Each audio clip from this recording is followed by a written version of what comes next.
Labą dieną, ar būtų galima pas Hitlerį nueiti? Ačiū. Einam pas Führerį. Sveikas.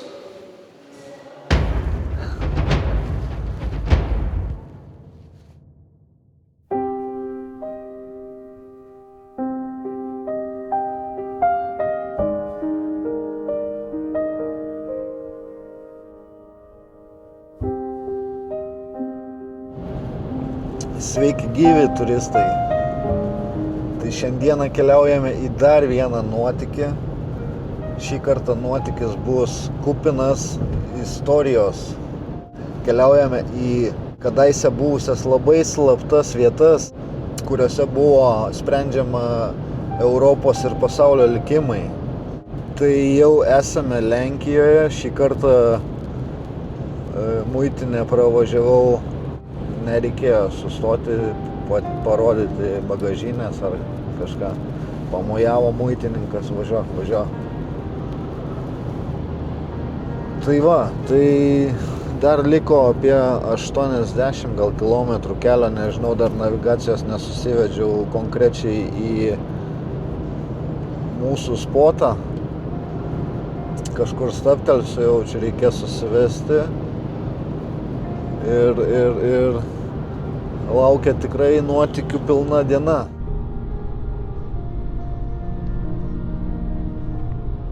Šiek tiek apsiskaičiavau su navigacija, nes kažkada anksčiau tikrinau, man būna taip kartais, kad suvedi, parodo vieną atstumą, o po to jau kai paspaudi kelionę, jau visai kitą rodo. Tai kažkaip aš įsivaizdavau, kad iki spoto nuo Kauno 180 gal kilometrų, o pasirodo daugiau, nes nuo Lenkijos praktiškai pasienio dabartis dar man 150 kilometrų rodo, 2 valandas važiuoti. Tai iš tikrųjų tolimas kelias, bet jau nėra kur dingti dabartis jau, kaip sakant, pusiaukeliai beveik esu, tai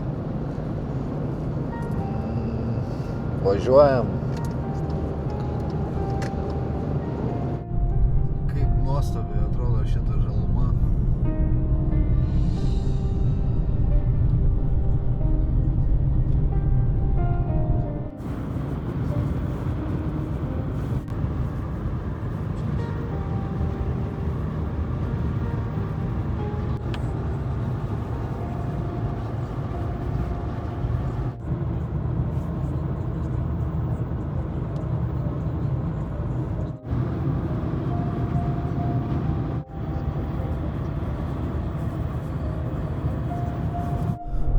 Labai vingiuotas, siauras kelias, tai dėl to čia taip ilgai važiuoti reikia, nes daug posūkių, daug greičio ribojimų, kur iki 40 nukrenta 50, nes daug kaimelių pravažiuoti reikia visokių, tai o toks keliukas.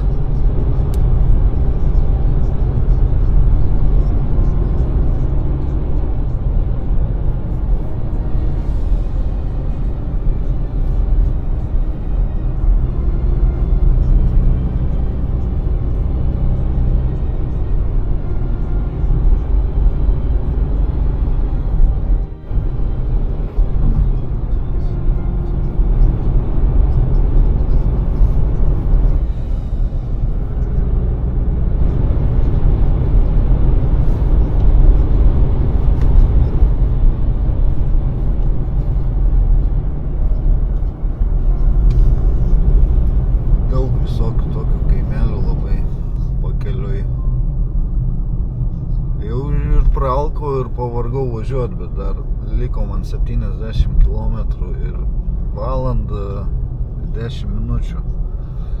Ilgai. Taigi, gerbėmieji, atvykome į pirmąjį spotą, nacių bunkerių kompleksą Mamerky.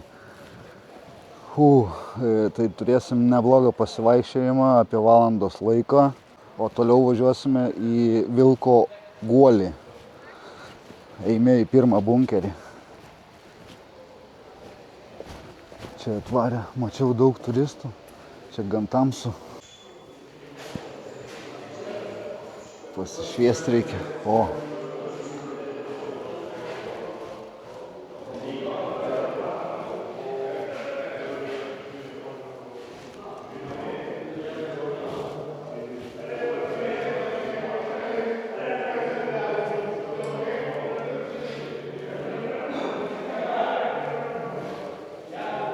Čia kažkur dar bus Gintaro kambarys, va toks, eisim ir į jį.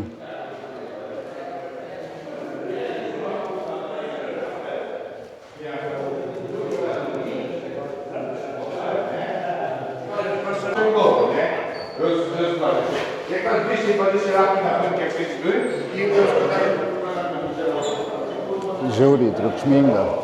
Reikia atsiraut nuo turistų. Ai, kažkur ten dar galima.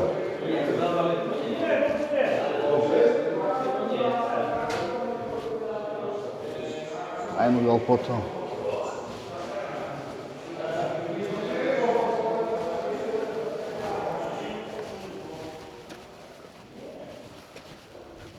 Labai triukšminga ten.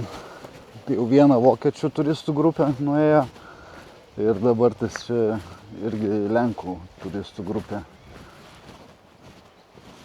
Ten būtų buvę įdomu lysti įlysti. O, čia galima užeit pasižiūrėti.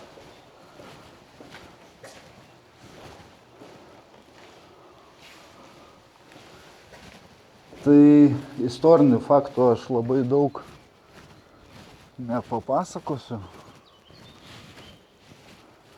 O, gal čia reik pabandyti. Istorinių faktų aš labai daug nepasakosiu. Ai, čia nieko gero. Istorinių faktų aš daug nepasakosiu, o stengsiuosi perteikti realią šio tyrinėjimo emociją. Ai, čia irgi yra tuneliai. Geras. Lendam. O.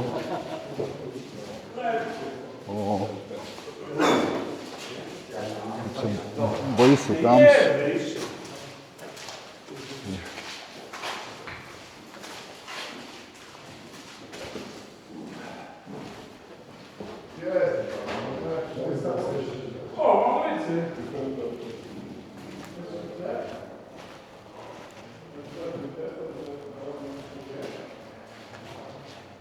Ten dar kažkur veda tunelis. Čia, kaip suprantu, iš vieno bunkerio į kitą galima tuneliais pereiti. Tiksliai nežinau.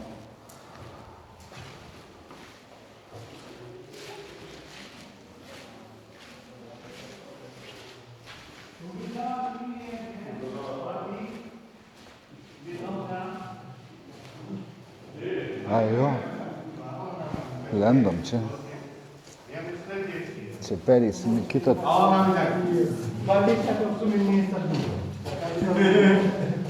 Jau pereinam į kitą tunelį. I jak powiedziała, że nikt mnie nie jebnie, to normalnie otworzyły się, kurwa. I do raju. Szerokie horyzonty.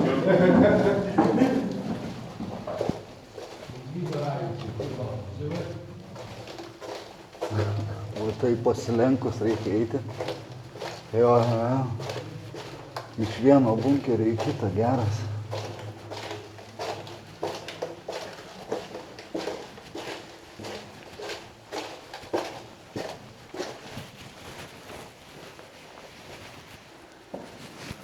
Tai šis bunkerių kompleksas pastatytas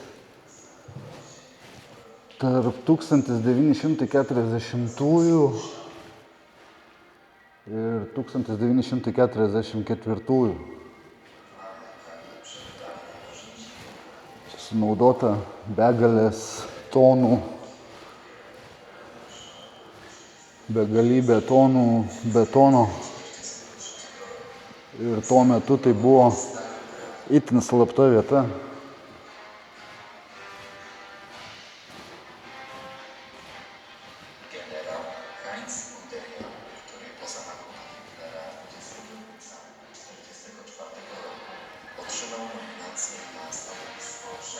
Nu gerai, einam toliau.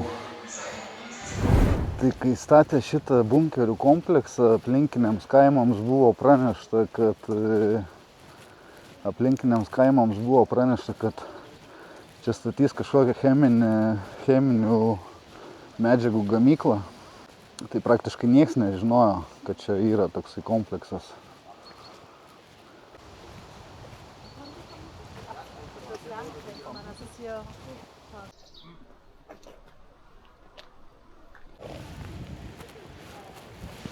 Toks apžvalgos bokštas, reikės užsilipti irgi.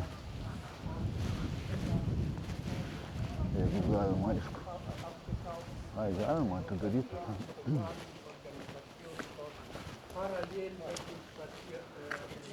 Ai, tai čia bus Gintaro kambarys, va čia einam. Ticket, please. Over here. Somewhere here.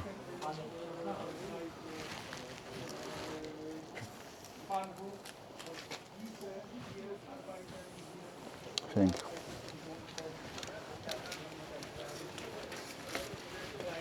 O, koksai fainas kačiukas.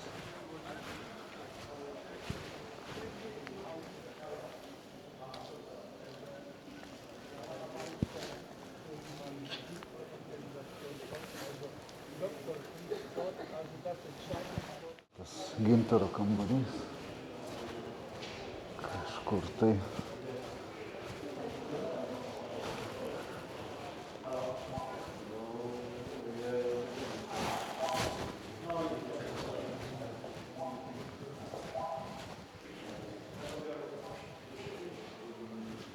Na, čia lėktuvų liekanos. Ne liekanos, čia gal imitacijos, nežinau. Bet kaip ufonautų skraidančios lėkštės. Tai čia, kaip suprantu, galime matyti viso komplekso maketą.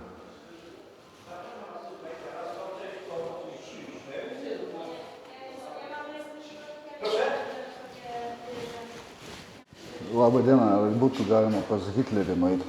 Ačiū.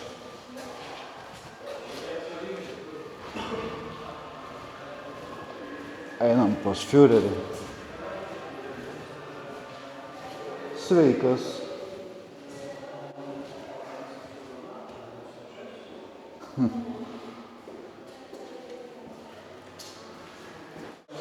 O čia matome epizodą iš filmo Valkyrija, kai buvo kėsintas į Führerį, tai važiuosim į Vilko olą po to.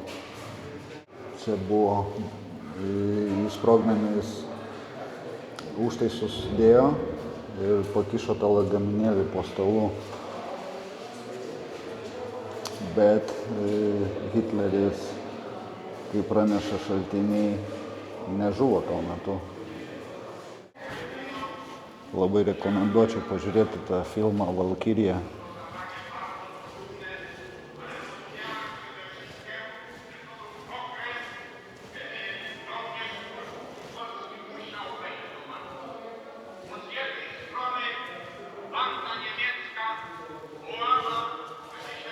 Nu gerai, varom, aš noriu užsilipti į tą apžvalgos bokštą.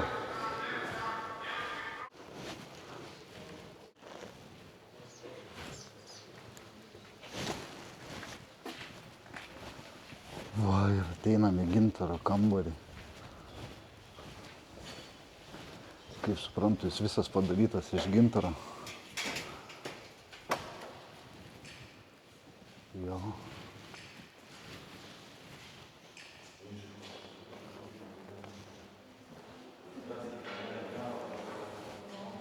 Savo gerai atrodo.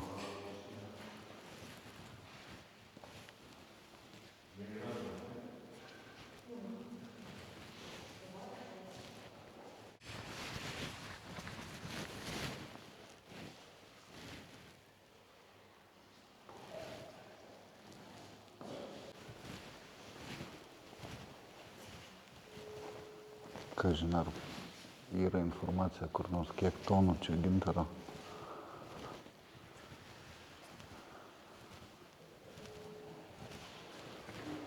Gerai, pasižvalgiam, einam kažkur kitur. Ai, bokštą lipt. Čia reikėtų. Čia bus kelias į bokštą.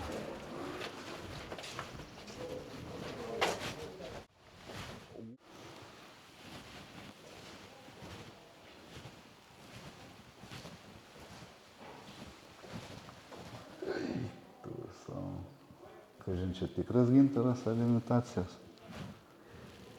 Eik savo, jeigu tikras. Gintaro plytos. kažkas neįtikėtino.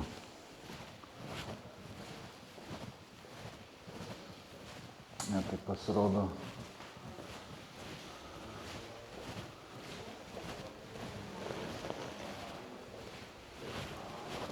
Hello. O tai kur tada į bokštą lipti? Kągi, pradedam savo kopimą į šitą bokštą. Įdomu, kokius aukščio. Aš atrodo gana aukštas.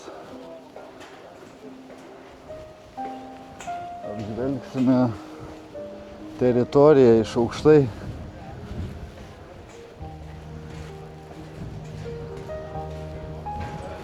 Šiandien biškį vėjuotų. Pasportuosiu.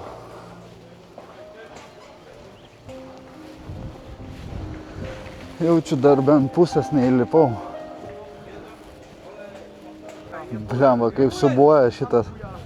Eik tu savo. Čia tikrai baisu. Bet vaizdas atsiveria nuo jo geras.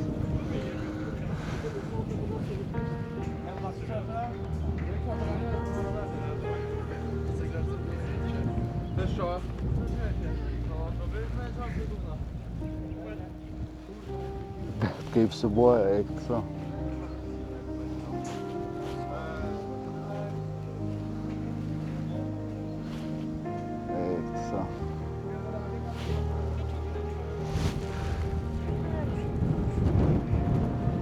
Girls, maybe you know how many meters this tower? How high? Oh my god, I don't know. You don't know? No, I don't know.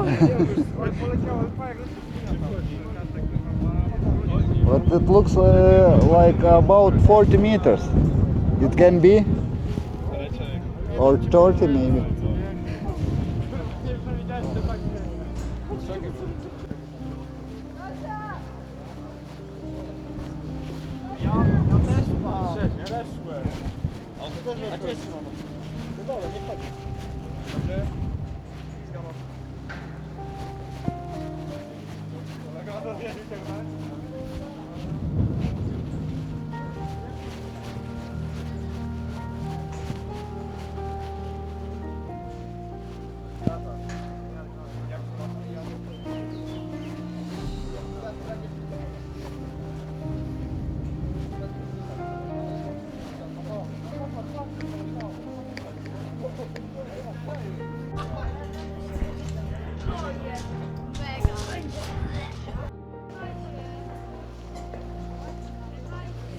Čia 10 metrų.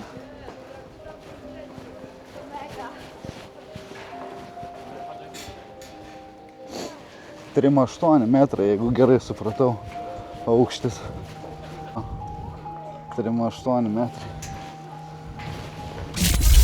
Važiavom dabar į kitą lokaciją. Čia už kelių šimtų metrų buvo. Einam dar prie vienų bunkerių. Kaip aš... O, kokia šitas gigantiškas bunkeris, eik tu savo. Čia dar kitas bunkerių kompleksas ir pasivaiščiosim dabar čia.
Atėjau per vieną pusę, nusileisiu per kitą.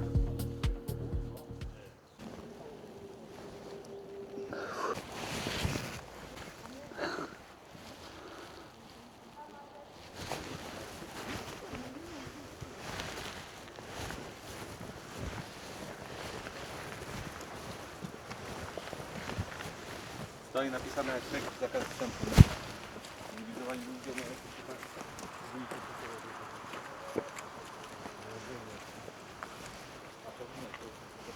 Gal čia negalima buvo, nežinau, zakaz vstėpų. Kas čia? Čia tiesiog tunelis praeit. Gal ten įlysti galima į vidų. Na davai, reikia pasižiūrėti. Kažkas ten girdisi. Oi, žiūrėk čia.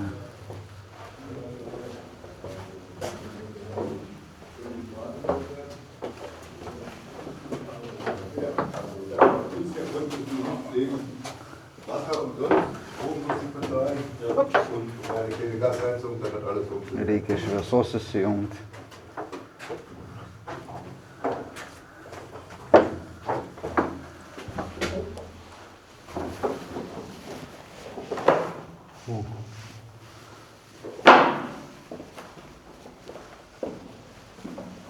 Savo tamsu, kaip nežinau kur. Ir kas iš to, kas iš to. Ai, čia kambariukai gal kokie. Gal miegodavo jie čia. Pasiklysiu aš čia dabar, kaip išeiti iš čia. Ai, nepatinka man. Aš kaip klaustrofobas. Noriu išeiti.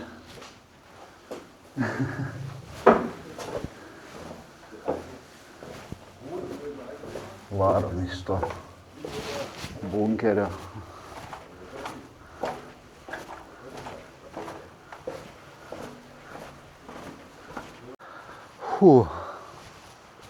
Nu, experience'as žiauriai geras. Ir dar čia ne viskas. Dar varysim po to į Vilko irštvą. Pagrindinė, o čia bunkerio schema. Vilko irštva pagrindinė Führerio slaptavietė. Jisai tenais praleido 600 dienų, ar kiek? Ar 300 dienų, bijau sumeluodavo. Žodžiu, mėgdavo jis ten leisti laiką miške, ramybę. Žiūrėk, bunkeriukai kokie.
Dar vienas gigantiškas bunkeris.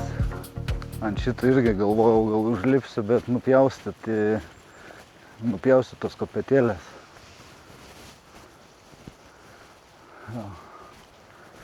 O paliktas ant šito nupjaustytos.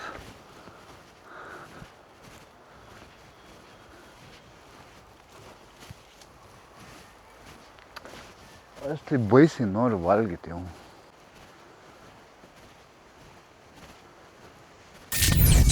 Tai žodžiu, sustojau kolonėlėj sklep.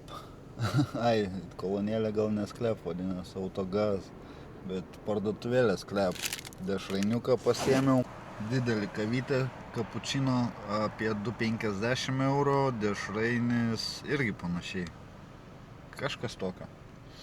Gal 3 dešrainis, nežinau.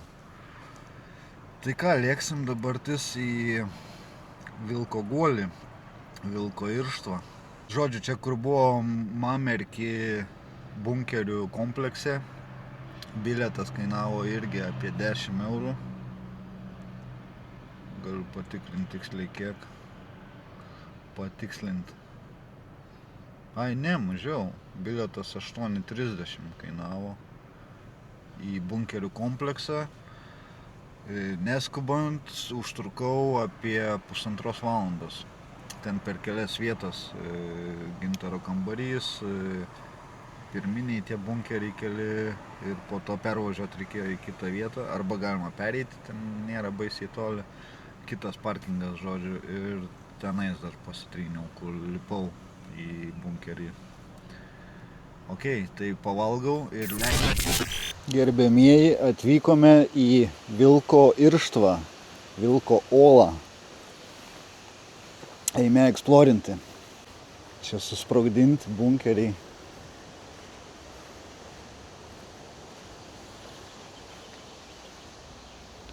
Štai galime matyti, kokio dydžio yra ši teritorija. Mes, jeigu gerai suprantu, dabar esame kažkur čia.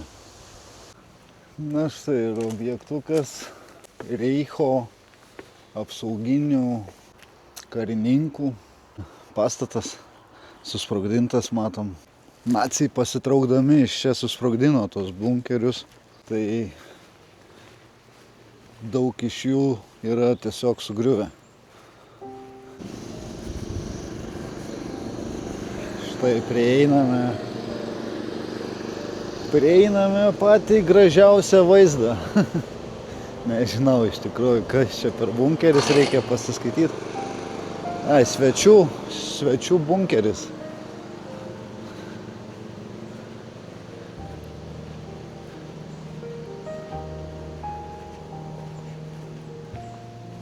Tai anam bunkerių komplekse faktiškai ant tokio ir buvau užsilipęs. Čia gaila negalima.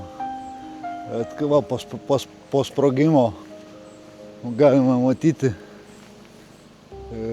įtrūkimai ir kokio storio sienos. 4 berods metrų storio betono sienos. Su tarpu buvo 3 metrai, tarpas ir dar berods metras. Aš dabar labiausiai noriu užeiti į tą pastatą, kur buvo kėsintas į Führerį, kur po stalu buvo padėtas lagaminėlis. Tai reikia ieškoti to pastato.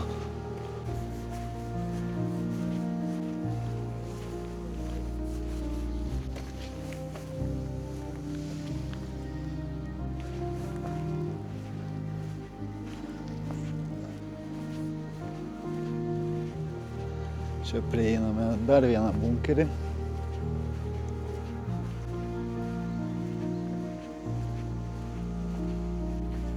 Įeiti į vidų negalima.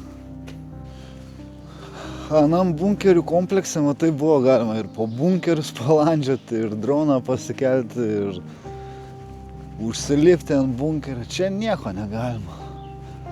Susprogę. Gal dėl saugumo tiesiog čia negalima. Gražiai sutvarkytas parkas. Anas labiau undergroundinis buvo. O, čia žiūrėk, galima biškį užlysti. Wow! Bet nuo tų betono luitų kokia vėsuma sklinda. Eikti savo. Bent čia pasikarstyti biškį.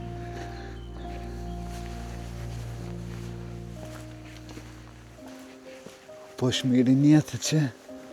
Wow!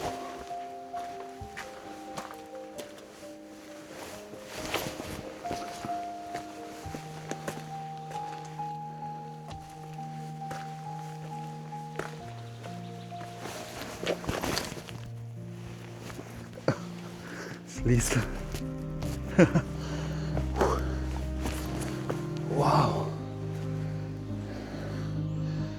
Gamta jau baigia pasiglemžti šitą bunkeriną, ten pabandom eit. Reikia tik nepaslyst. Ai, aš per ten dar.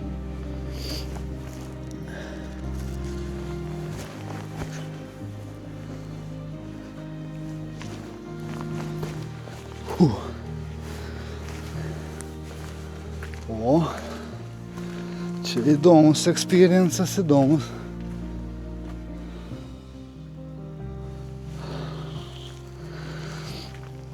Čia panašiai kaip Latvijoje, Liepojoje, Karostoj tiksliau.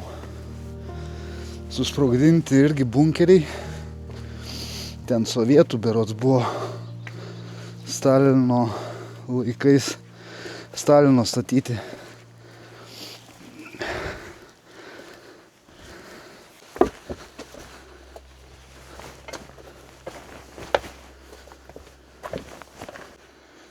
Paremti pagaliukais.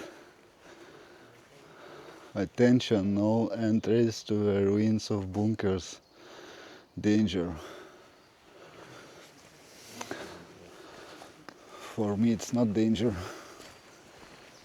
Kaip bebūtų, tikrai įspūdingai atrodo šitie bunkeriukai masyvus. Tokių dar netekę matyti gyvai. Čia Adolfo Hitlerio bunkeris. Taip buvo įrengtas, taip atrodė.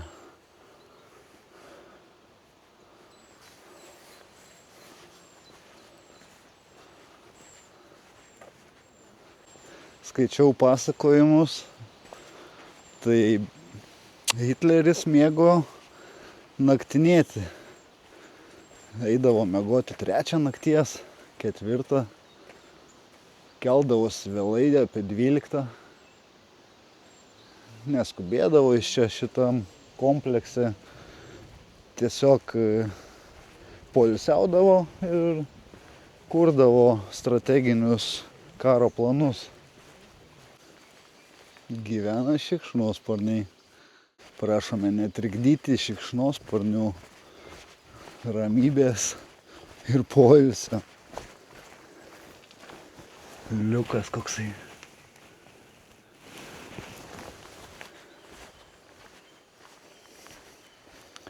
Attention, no entries. It can be dangerous. Kas čia per baseinas?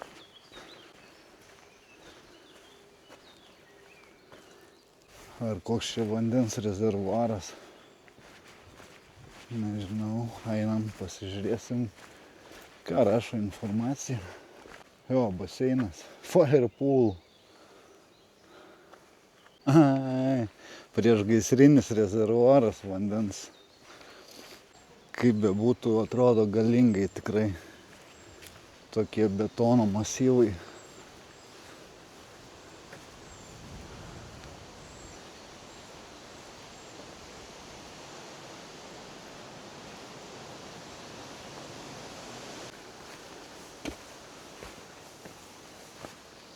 O, bet nelendu tiek to. Čia irgi, čia taip biškai galima gal praeit. Praminti takeliai, vadinasi, vaikštų čia. Kiti irgi. Aišku, reikia žiūrėti, kur kojas dedi, nes šitos armatūros visur išsikišusios užkliūt galima. Bet tai tu įsivaizduok, kaip sutvirtintas tas betonas, kokiom armatūrom ir koks galingas turėjo būti sprogmuo, kad suplėšyti visą šitą betono gabalą ir atplėšti tas armatūras. Jeigu gerai pamenu informaciją, tai sprogmenų būtų pakakę sunaikinti vidutinio dydžio miestą. Panašiai, kaip sako, galingumas lygtais buvo kaip Hirošimą Japonijai susprogdino. Tik aišku, čia ne atominė bomba buvo. Kad sudraskyti šitos bunkerius buvo būtina sprogdinti iš vidaus, nes iš išorės tai be šansų ten. Jie buvo statyti šie bunkeriai tam, kad atlaikytų net atominį smūgį, atominės bombos sprogimą.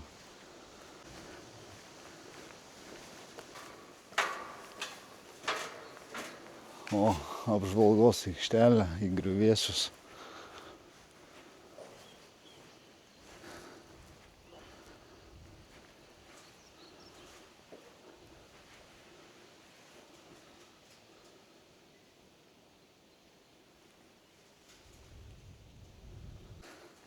Taip atrodė bunkeriukas.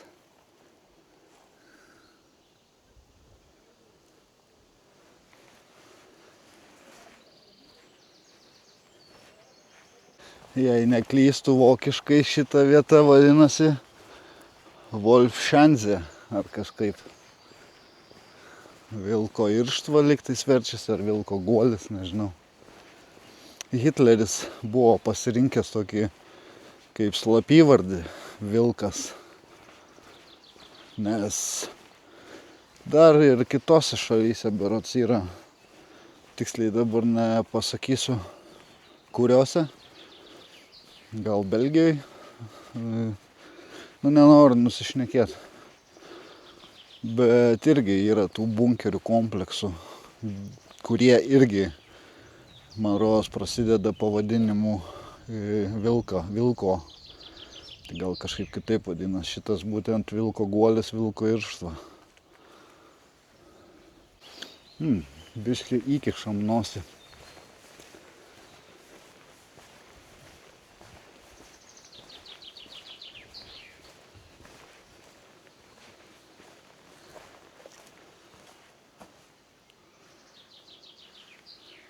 Šie šiek tiek plonesni. Plonesnės šiek tiek sienos. Na ir kurgi veda šitas takelis? Eime pasižiūrėsim. Čia yra Hermano Göringo. Kaip vėsuma. Čia yra Hermano Göringo bunkeris, o Hermanas Göringas buvo oro pajėgų maršalas.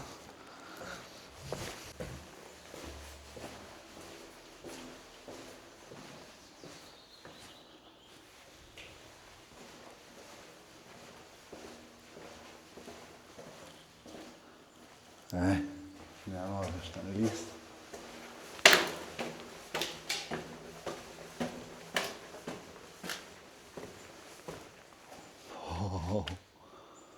Wow. Net nejauku stovėti po šitais betono luitais.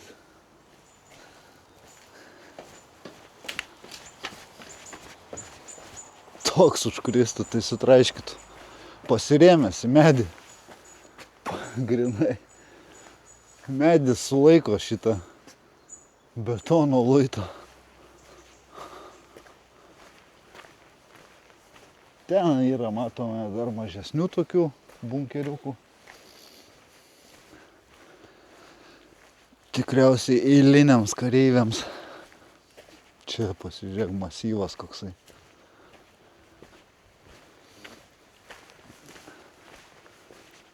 Eik tu savo.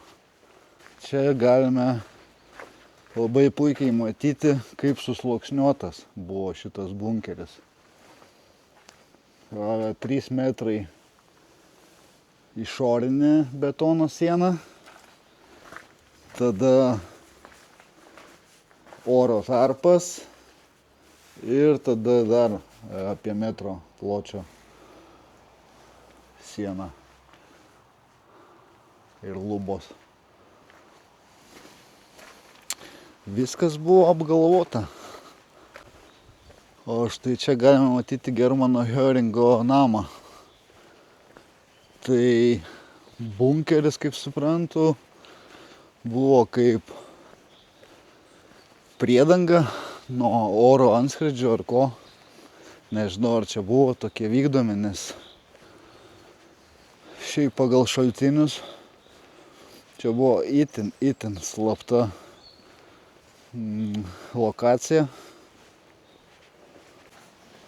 Štai čia tas stalas, po kurio buvo pakištas lagaminėlis.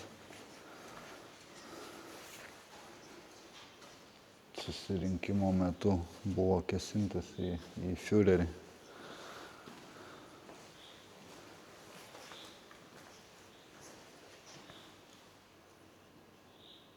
Šis žmogus be rankos atliko šitą juodą darbą. Prasmuko, sakau, Valkyrija filmą pasižiūrėt, kas nematė, gali. Tam labai viskas nuodugniai atkurta, atpasakota.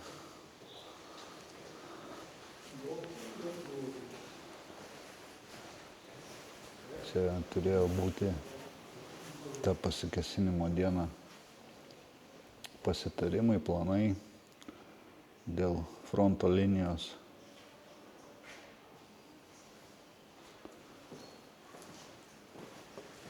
Susirinko visi generolai ir Fiureris. Čia įdomu, autentiškos sienos apdailota ar imituota tik tai. Po sprogimo taip atrodė. Jo, po to sprogimo taip atrodė. Grinai galima pajusti tą atmosferą, kurioje Hitleris praleido savo gyvenimo didelę dalį. Ir pajausti, kokioje atmosferoje Hitleris tiesiog čilino čionais. Apsupti gamtos, paukščių čiulbėjime, kūrė savo juodžiausius planus. Kaip vėsuma čia, šaldytuvas, šaldiklis. Čia pagal nuotrauką sprendžiant, tai galima spėti, kad buvo ryšininkų bunkeris. Varom iš čia. Šalta čia. O, švieselė įsijungia.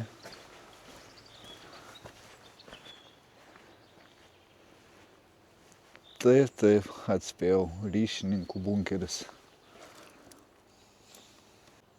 Tai rašo, kad šio bunkerio sienų storis buvo 2 metrai.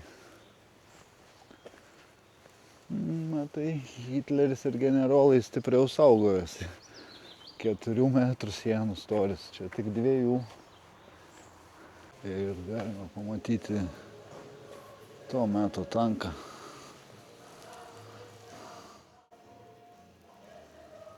Toks variklis. Stovi visą dieną. Pakeliam šlagbaumą. Na ką, štai ir apšmirinėjom visą teritoriją, visus bunkerius. Gal kokį praleidau.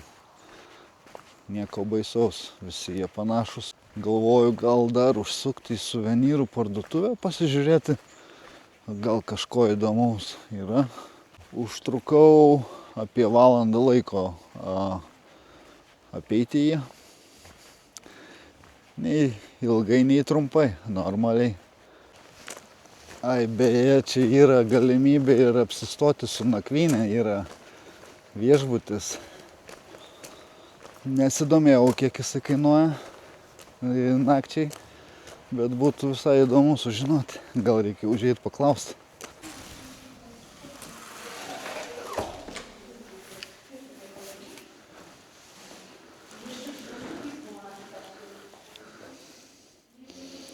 Kičiniai tokie dalykėliai, rankšluosčiai siuvinėti, kepurėlės, vilkau irštva užrašais, podeliai. Tokie raktų pakabukai. Konstruktoriai. Labai kičiniai dalykai. po plius minus mačiau kepurės ar rankšluosčiai po 10 grubiai eurų, 9. Reik paklaust, kiek kainuoja nakvynė viešbutyje. One person, Yes, for one person. 324. 324. Okay, thank you.